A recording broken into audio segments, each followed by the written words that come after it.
Hello, this is Kate Galt talking, and I'm sharing with you today the choice model. This choice model was invented by Jerry Haack, my business partner, as well as Christi Brown, a C-suite executive in a major position. We love this model and we bring it into companies so that they can share it with all the employees and they're able to put it up on their whiteboard or what have you, so that they can remember how they want to show up as a leader. So it's right next to their quarter one goals. It's right next to important specs that they have to access every day. This makes leadership, that hard to measure kind of leadership, sticky. So this gets great results. A lot of times people hire us for that top part of Lencioni's triangle. You see this green triangle. This is the foundation of the choice model, are these five dysfunctions of a team. People hire us to get results. A lot of times they might be losing money and they want to stop that and start making more money.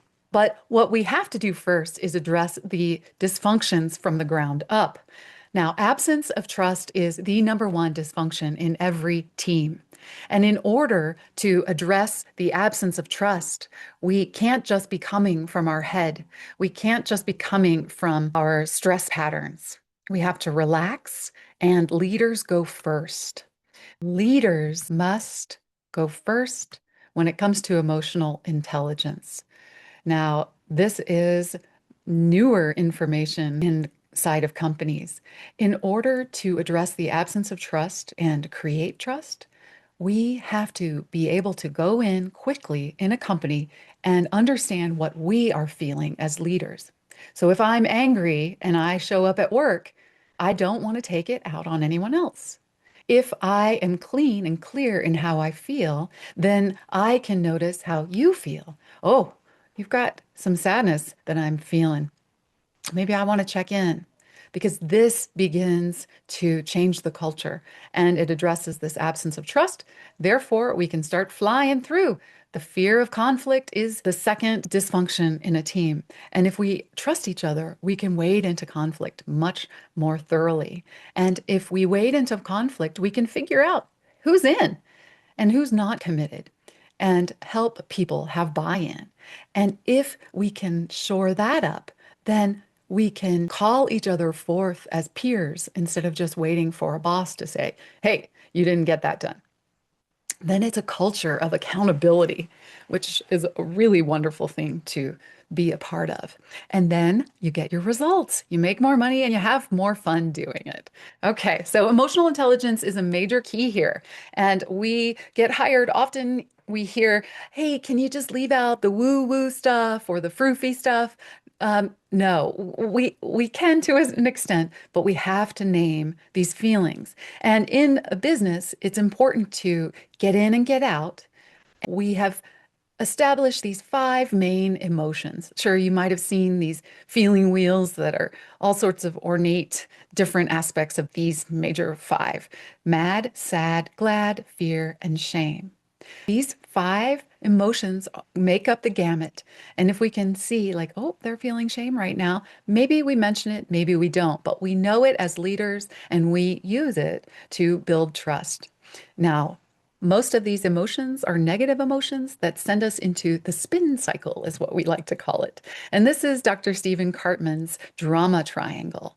The drama triangle is when one is in the spin cycle. They are focusing on what they don't want. They are feeling reactive. There are no choices available in this spin cycle.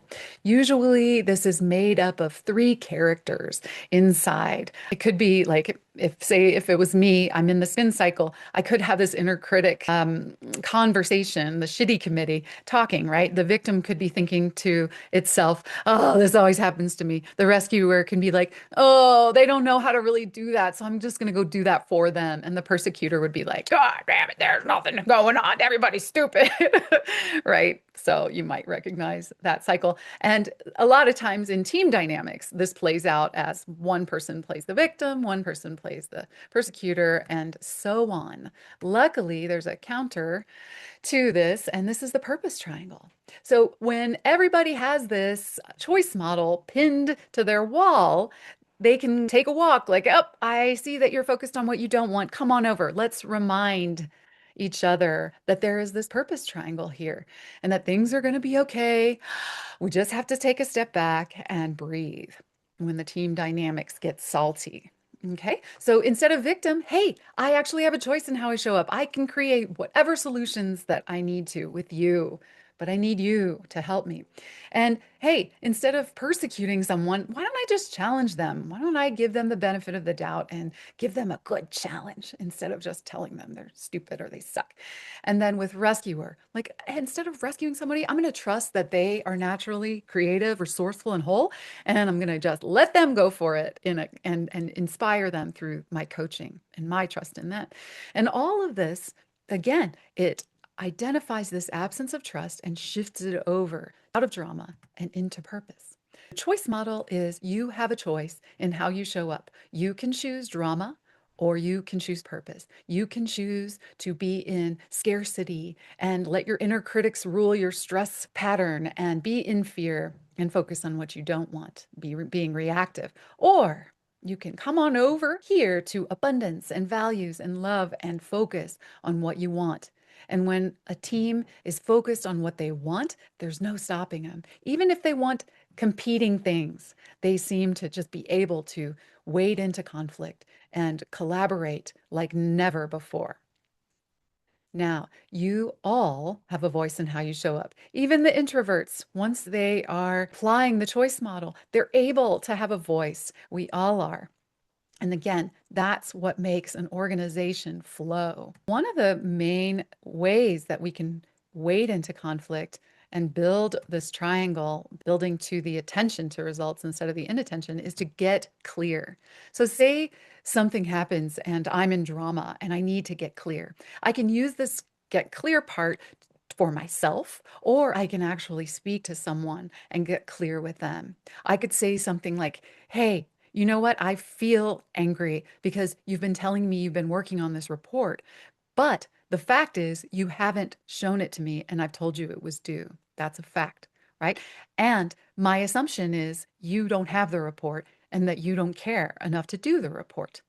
And so the expression, the last one, what I want is for us to sit down and have an honest conversation so that you can tell me what's going on. A lot of times within this be clear, we collapse the distinction between the facts and the data and the situation, the feelings, as well as the assumptions, judgments, and stories. That means I could say this heap of shit, like I could just drop it on you. I could say, hey, I'm really mad because I think that you don't care about this work that I'm doing. Like it's really important to slow down and get clear on what are the true facts and what are your true judgments and assumptions. And don't collapse those. Make those very clearly separate when you are speaking as a leader, because that way it's clean and clear and you are able to see that person as a human. They can see you as a human because you're expressing your feelings. And that takes us from drama over to purpose. We can focus on what we do want, what our vision is, what our legacy is. So this is the choice model. If you have more questions, reach out. I'm happy to share more with you. This has been the best thing to take into companies for leadership development and to keep people motivated and to help waste less energy and time on drama. I hope you enjoyed.